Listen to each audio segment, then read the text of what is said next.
안녕하세요. 자녀교육 함께 고민해보는 시간 드림남입니다. 오늘은 유아 초등영어 고수되기 세 번째 시간인데요. 애니메이션을 통해서 반복 청취를 함으로써 리스닝과 스피킹에 굉장히 도움을 받는다는 건 여러분들이 다 아시지요?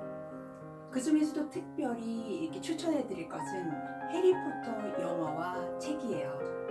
해리포터는 아이들에게 어떤 감성을 건드려서 굉장히 깊이 몰입할 수 있도록 하는 장점과, 영화를 봤다면 그거를 1편을 봤다면 1편에 1권의 책을 읽고 이런 식으로 돌아가면서 할 수 있다는 그 시리즈 마지막까지 보게 되면 아이들이 상당한 문장 실력을 갖출 수 있게 되는데요.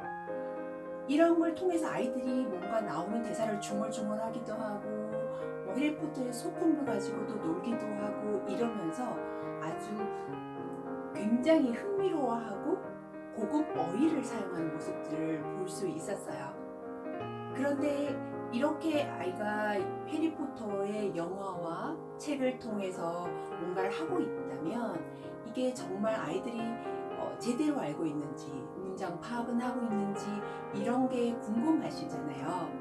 그래서 어머니들이 하시기에 아주 손쉬운 방법은 멀티플 리딩 스킬이라는 교재예요. 이 교재는 유아에서 아주 높은 단계에 이르기까지 다양하게 구성되어 있는데요. 여기 있는 문제를 풀다 보면 메인 아이디어는 어떤 건지, 여기에서 의도하는 바는 무엇인지에 대한 그런 테스트를 볼 수 있는 그런 리딩 교재예요. 그래서 문제를 이렇게 풀어나가면서 아이들이 그냥 단순히 책을 읽으면서 그냥 흘러가는 것이 아니라 여기에서도 뭔가 뭘 뜻하는지, 그리고 아이들이 정확하게 이해할 수 있는지에 대해서 체크를 할 수 있는 장점이 있는데요.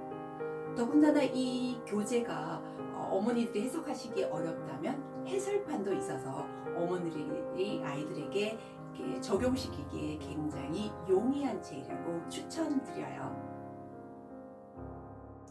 그래머에 대해서 말씀드릴게요. 여기에서 추천해 드릴 책은 The Grammar Lab이에요. 이 교재는 굉장히 쉽기도 하지만 반복적으로 1권에서 3권까지, 그래서 풀다가 보면 아이들이 저절로 문법뿐만 아니라 리딩에도, 문장 실력에도 굉장히 도움을 주는 책인데요. 이렇게 책을 간단히 이렇게 학습하고 나면 왜 중등 입문 때 굉장히 스트레스 받고 한국 문법 열심히 준비하잖아요. 그런데 그럴 필요가 없이 이 교재를 함으로써 덩달아 중등 입문 때 특별히 많은 어떤 터치 없이도 문법을 무난하게 잘 할 수 있는 그런 교재인데요. 이렇게 이제 그래머까지 어느 정도 되고 리스닝, 리딩, 라이팅, 스피킹이 되었다 생각을 한다면 경시에 어느 정도 입문을 해볼까라고 노크를 해볼 수 있을 것 같아요. 그런데 보통 어머니들이 이렇게 혼선을 겪는 경우가 언제 경시를 하면 좋을까? 언제 토플을 시작하면 좋을까? 언제 SAT를 하면 좋을까? 라는 의문은 저도 들었고 여러분들도 늘 하시면서 고민이 되실 거예요. 방법은 여러 가지가 있지만 제가 추천드리는 부분은 가능하면 어느 정도 실력을 쌓아놓고 거기 대비해 관련된 문제를 풀어보면 여기에 어느 정도 성과물이 되겠다 생각할 때 그 경시를 위해서 기출문제를 집중적으로 풀고, 토플도 어느 정도 실력이 되어서 적어도 120점 만점에 대략 95점 이상이 나온다라고 생각할 때 고득점을 위해서 기출문제와 이런 실력을 같이 병행하시면 되고요.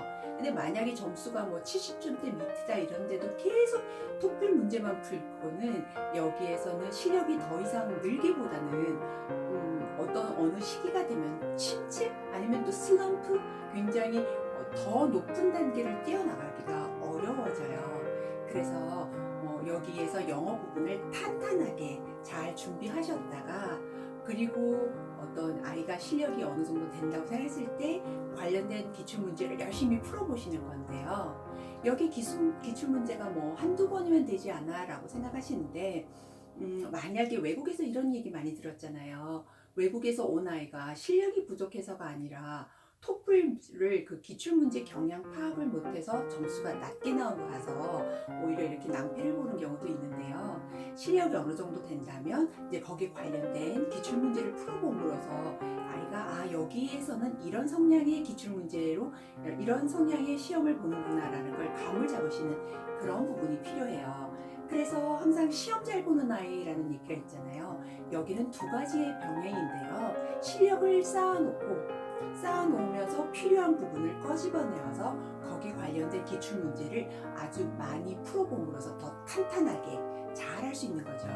그렇다고 해서 만약에 토플을 잘 봤다고 해서 SAT 점수가 잘 난다거나 SAT를 아주 점수가 고득점이라고 해서 토플이 잘 나오거나 이렇지는 않아요.